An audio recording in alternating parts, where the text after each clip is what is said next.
días, ¿cómo les va? Bienvenidos. Bueno, estamos con fresco raro, pero estamos muy bien de todas maneras. Hoy estaremos hablando de las enfermedades autoinmunes en Médicos por Naturaleza. ¿Cómo le va, Roberto? Buen día. Pero muy buenos días. Muy bien, por suerte, Dolores, ¿eh? Bueno, me alegro mucho. Les queremos recordar a todos que nuestros teléfonos están abiertos y disponibles para que ustedes nos puedan consultar. El 4535-0705 y el 4535-0706 con el 011 para los que llaman del interior. ¿Y nuestro mail, Robert? Así es, médicos@tvpublica.com.ar. ¿Y nuestro Facebook? www.tvpublica.com.ar/Facebook Médicos. No seas tan cruel, así nos están diciendo.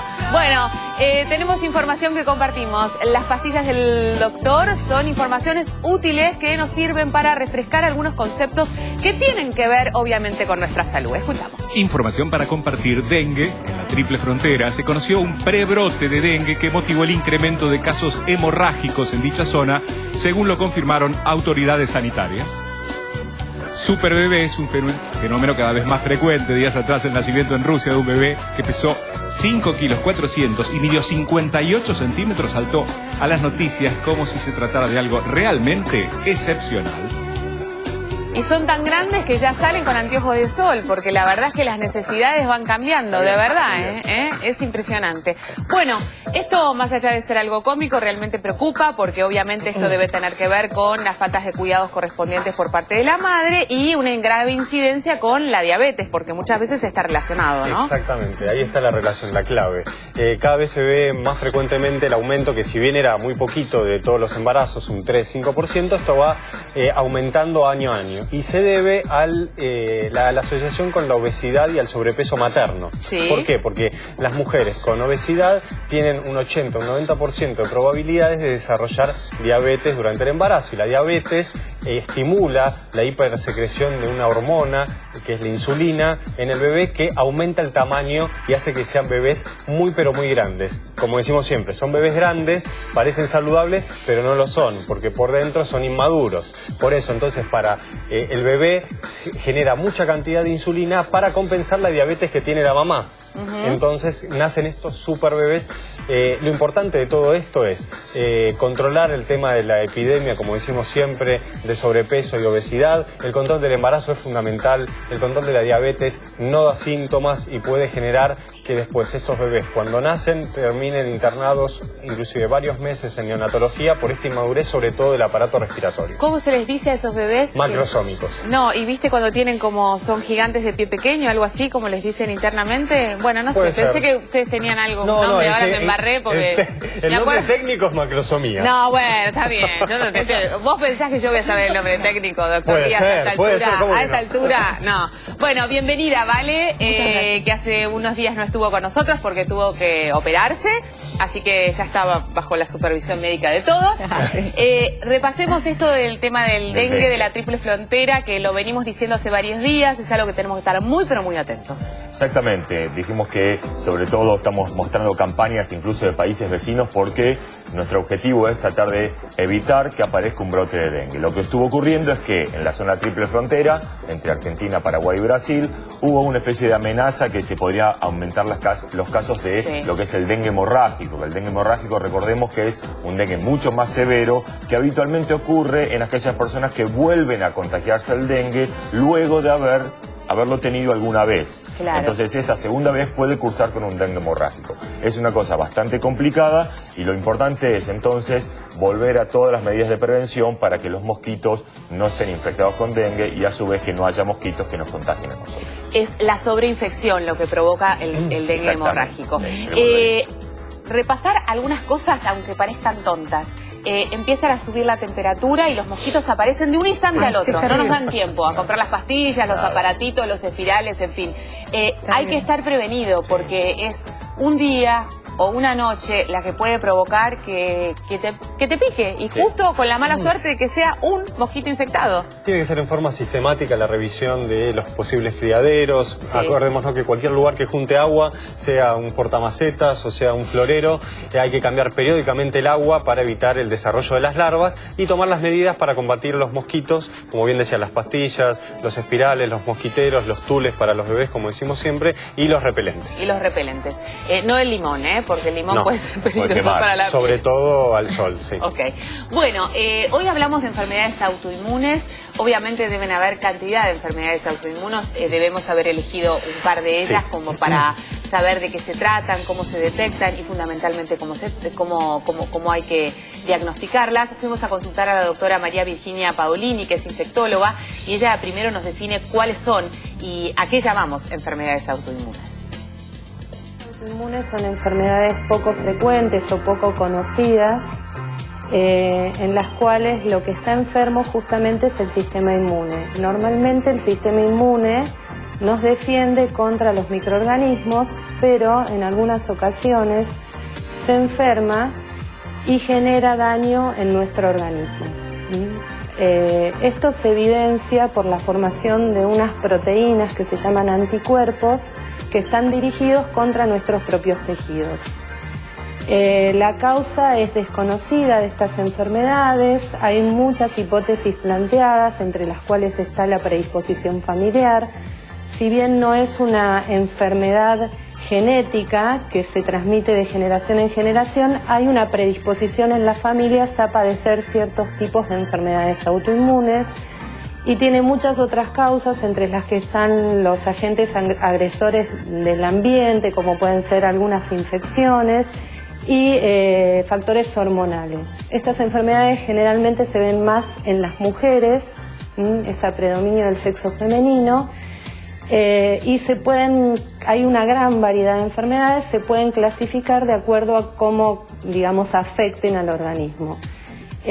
Algunas de ellas se llaman enfermedades que afectan a un solo órgano, entre las cuales, por ejemplo, una que es bastante frecuente y la gente no sabe que es una enfermedad autoinmune, está el hipotiroidismo. La tiroiditis de Hashimoto es una enfermedad autoinmune en la cual hay anticuerpos que dañan a la glándula tiroides y hacen que ésta funcione menos. Y hay otro tipo de enfermedades autoinmunes que se llaman enfermedades autoinmunes sistémicas u orgánicas, en las cuales hay anticuerpos dirigidos contra muchos tejidos y la enfermedad se manifiesta en varios órganos, como por ejemplo lo es el lupus eritematoso sistémico, que es una enfermedad que daña la piel, las articulaciones, el riñón. Bueno, hay una gran variedad. El pronóstico de estas enfermedades es variable porque una misma enfermedad puede tener formas de presentación diferentes, hay formas leves y hay formas de mucha severidad. Y en cuanto al tratamiento, los tratamientos son variables, depende cuántos órganos y con qué gravedad estén afectados, pero habitualmente el tratamiento se basa en lo que se llama inmunosupresión.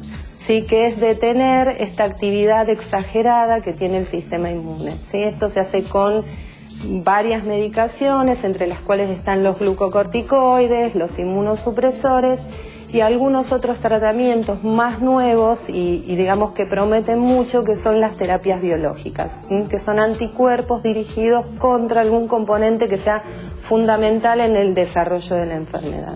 Son enfermedades que pueden aparecer en cualquier órgano, generalmente son enfermedades de derivación, digamos, los pacientes raramente llegan a la consulta al inmunólogo clínico en primera instancia, así que generalmente, más que nada, la referencia es para los otros médicos que ante la sospecha de una enfermedad autoinmune en un paciente de difícil diagnóstico en el cual no se encuentra la causa, deberían hacer la derivación al médico. No es raro que el paciente sea el primero que consulte a un especialista por esta enfermedad, porque se manifiesta como muchas otras enfermedades. Bueno, y en general esto es lo más complejo, que es que los síntomas o las manifestaciones pueden coincidir con otras enfermedades a las que nosotros podemos suponer que tenemos, entonces la consulta tarda, se extiende en el tiempo y pasamos de un especialista al otro hasta llegar finalmente al buen diagnóstico. Como definición conceptual, las enfermedades autoinmunes son aquellas que nuestro cuerpo se defiende contra algo que nuestro propio cuerpo genera. Es una cosa así, digamos, para que la gente lo entienda correctamente. ¿Viste cuando te dan una vacuna? Que te dan una vacuna para qué? Para vos fabricar anticuerpos que combatan el microorganismo o el virus o la bacteria o lo que sea. Bueno, ese mismo sistema que ataca eso, por alguna razón de confusión, ataca tu propio organismo. Entonces son los mismos anticuerpos digamos, no para eso, pero sí para la tiroides. Entonces aparece una tiroiditis, aparece una enfermedad de la tiroides provocada por anticuerpos, o contra la piel, contra el riñón, contra diferentes tejidos. Y eso es lo que se llama autoinmune, porque la inmunidad, en vez de ser para una cosa que viene de afuera, es algo propio. Bueno, hablemos ahora de la dermomiositis. Dermatomiositis. Dermatomiositis. Ahí está. Es una patología muscular que se engloba dentro de estas enfermedades autoinmunes. Como bien decía Guido, son normalmente nuestro sistema inmune reconoce cierto tipo de proteínas que pueden tener virus, bacterias, distintos microorganismos, y en lugar de reaccionar contra eso, reacciona contra las proteínas nuestras. Entonces ahí se generan, por ejemplo, como en el caso de la dermatomiositis, alteraciones en la piel y en el músculo. Esto lleva a destrucción del músculo, lo que genera rigidez, lo que genera dolor, lo que genera debilidad muscular. Entonces aparecen esos síntomas donde no puedo llevar los brazos más allá de los hombros, sí. Me cuesta peinarme, me cuesta vestirme, tengo mucho cansancio, mucha debilidad. Lo más grave son trastornos para deglutir, porque se afectan los músculos masticatorios, hasta la parálisis del diafragma, que es siempre el gran problema de todas las patologías musculares. El gran fantasma. Exacto, que es la dificultad respiratoria, ¿sí? Bien. También se asocia, como bien dice la palabra, a problemas de piel. Entonces aparecen algunas erupciones, pero no es característica la erupción. Puede aparecer en cara, puede aparecer en codo, puede aparecer en rodillas, puede aparecer en el pecho o atrás en la espalda. Entonces es bastante confuso. ¿Y esa erupción tiene alguna característica en particular o no? No, en general es de un esa color... imagen que estábamos viendo en pantalla, ¿qué es? Sí, no, puede asociarse, sí, pero es una de las formas de aparición. Okay. ¿Sí? A veces es más rugosa, a veces es más lisa, a veces tiene una superficie más áspera, ¿sí? No es típica la lesión, okay, pero hace orientar al diagnóstico. ¿Qué tenemos que pensar? Hay una forma juvenil que aparece a partir de los 15 años, pero la mayor parte aparece en mujeres entre 40 y 60. Entonces, con estas alteraciones, más de las alteraciones de piel, ¿sí? Y esta debilidad generalizada, uno lo que hace son estudios bien puntuales. Lo que se llama electromiograma, para ver cómo funciona ese músculo, puede llegar hasta pedir algún estudio de sangre, y lo más importante, hacer una biopsia de músculo, que es donde se hace el diagnóstico de ver si hay lesión autoinmunitaria. ¿Esto tiene un tratamiento posible? Totalmente. Los corticoides. Acordémonos que los corticoides regulan en menos el sistema inmunitario, ¿sí? Hay medicamentos también muy avanzados que se utilizan, como bien decía en la nota, que son inmunomoduladores, pero los corticoides es el tratamiento de elección. Lo que tiene son todas las complicaciones, porque nosotros estamos tratando de bajar el sistema inmunitario para que no nos ataque, pero también bajamos nuestras defensas y somos más proclives a que nos enfermemos. Entonces hay que mantener un balance pero muy delicado, ¿sí? Tratar de mantener las vacunas al día, tratar de evitar ciertos lugares donde me puedo contagiar, y enseguida, ante la aparición de una infección, consultar rápidamente. Exacto, siempre aparece el fantasma de los corticoides, de qué pasa si tomo a largo plazo, extendido en el tiempo, porque obviamente uno tiene la sensación o tiene una muy mala publicidad, cuando en realidad son un fármaco y una medicina maravillosa, porque puede tratar a una cantidad de patologías que realmente pueden ser muy limitantes y muy complicadas si no existieran los corticoides. El corticoide es una medicación muy noble. Lo que hay que saber es que si se usa más de un determinado tiempo, el descenso no puede ser brusco. No puedo dejar de tomar la pastilla un día para el otro. Tengo que hacer un descenso gradual. Mientras sepamos eso, no hay ningún problema. Es una medicación extremadamente segura. Bueno, y aparte, como decía el doctor Díaz, tener especial cuidado en tratar de no estar expuesto a determinadas situaciones, porque también lo que provocan los corticoides es que te bajan un poco las defensas, entonces bueno, la gripe, en fin, todas estas situaciones. Hablamos de algo que sí conocemos más, que es la psoriasis y que es el vitiligo. Exactamente. Que aparte es visible, entonces... La piel. Exactamente. Entonces, ¿cómo, digamos, más allá de saber cómo es en la piel, si hay algún indicio al principio que nos puede dar cuenta de que esto empieza a aparecer? La realidad es que están englobadas dentro de las enfermedades autoinmunes. Habitualmente el vitiligo es una enfermedad de despigmentación. Los melanocitos, que son las células que son las que provocan la pigmentación, se mueren, aparentemente porque los anticuerpos atacan los melanocitos, entonces dejan de funcionar y aparecen parches de despigmentación. Es distinto a la psoriasis esto, porque en realidad esto es simplemente eso. Habitualmente es, ahí tenemos, ¿ven? Aparece muchas veces, bueno, el de la izquierda tenemos casi una una despigmentación completa. El de la derecha, fíjense, aparece en las rodillas, aparece en los tobillos, suele aparecer en las manos, en los codos, ¿sí? En la cara y en los genitales suele aparecer también. ¿Sí? Esto es muy común, no trae aparejado, obviamente no se asocia con muchas otras enfermedades, es bastante noble en ese aspecto, lo que sí cambia mucho el aspecto de la persona. Entonces, genera un poco depende del grado de penetrancia de la enfermedad. ¿Qué significa esto? Hay personas que le agarran 2 o 3 puntitos en la mano y hay personas que se ponen casi todas blancas. Entonces es un problema que... ¿Eso puede ser controlable? Bueno, es difícil de controlar el vitiligo, es difícil de controlar. Hay algunas terapéuticas que tienen que ver con lo que se llama fotoestimulación, que se estimula con rayos ultravioleta para ver si se puede pigmentar. A algunas personas como último recurso se le hace trasplante de piel de un lugar al otro. Incluso hay algunas personas que están tan despigmentadas que se despigmenta la parte que quedó pigmentada. ¿Es verdad que Michael Jackson, por ejemplo, tenía vitiligo? Decían que Michael Jackson tenía vitiligo importante y por eso se terminó de despigmentar, para pasar para hacia el otro lado. Eso es lo que decía. ¿Y se puede despigmentar una persona que estamos viendo en imágenes? Sí. Bueno, eso lo que pasa es que en una persona de raza negra es muy notorio. Es mucho más notorio. Cuanto más oscuro sea la piel, más notorio es el tema. Y por eso las personas que son más blanquitas casi ni se nota. Pero puede aparecer en cualquier parte. Porque fíjense que es bastante simétrico. O sea, si uno pone así... Más o menos lo que le pasa a una mano le pasa a la otra. Exacto. O lo mismo en las piernas. La psoriasis es distinta, ya lo hemos charlado en otros programas. La psoriasis es una enfermedad también autoinmune, que lo que ocurre es que la piel crece más rápido. Entonces, si normalmente tarda la piel desde que nace la piel hasta llegar hasta arriba la célula más o menos un mes, acá empieza a crecer más rápido. Entonces se acumula y se hacen escamas. Y aparece también en la zona de los codos, en la zona de las rodillas, en la zona... hay psoriasis en placa que aparece en todo el cuerpo. También es una enfermedad que invalida mucho.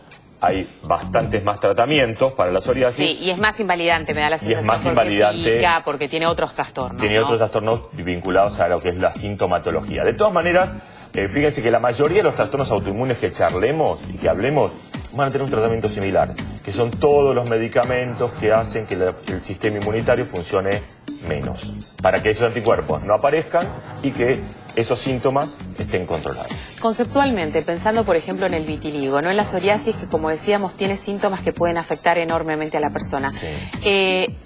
Una solución también sería la aceptación de lo que te pasa y de esa manera poder, digamos, sobrellevar una realidad, porque no vas a poder modificar demasiado, bueno, y lo importante es poder convivir con aquello que te tocó, ¿no? Es buenísimo lo que decís. Es difícil decirlo, ¿no? Obviamente es fácil decirlo, posiblemente sea difícil de llevarlo. Es buenísimo lo que decís, porque cuando habla de las recomendaciones te dice, bueno, vaya un médico que no solamente lo diagnostique, sino que lo escuche y lo contenga. O sea, parecería ser como uno de los primeros requisitos, porque como es tan poco modificable, exacto, el hecho de poder tener una persona que te ayude a poder sobrellevar y aceptar la situación, a veces es importante. Porque las personas con vitiligo no van directo al psicólogo, van a pasar primero por un médico. Entonces el médico tiene que tener la contención suficiente para después eventualmente sí derivarlo al psicólogo. Bueno, antes de irnos a la pausa, Vale, contanos de qué vamos a estar hablando en un ratito. Sí, esto justamente de cuánto influye la mente en la susceptibilidad a que nos podamos enfermar o no, y si es verdad que nos pueden bajar las defensas por crisis psicológicas.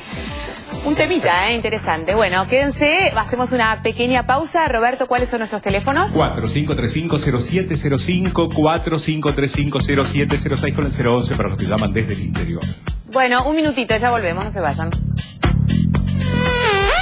Consejo de prevención del dengue. Los baldes, canecas y otras vasijas, manténgalas boca abajo. Las botellas, latas o frascos, manténgalos en una bolsa cerrada. Si tiene llantas guardadas, cúbralas bajo techo o con un plástico. Lave con regularidad los tanques y depósitos de agua. Con una escoba o cepillo, elimine las aguas empozadas. Campañas de prevención. Hospital San Juan de Dios, Alcaldía de Girón. ¿Sabías que las enfermedades autoinmunes son aquellas en las que nuestras defensas o sistema inmunológico funcionan de un modo anormal, reaccionando frente a algunas células de nuestro cuerpo como si fueran enemigos y por tanto dañándolas? Este desajuste puede afectar solo a un tejido, a un órgano o a varios, y acaban incluso produciendo cambios en los tejidos.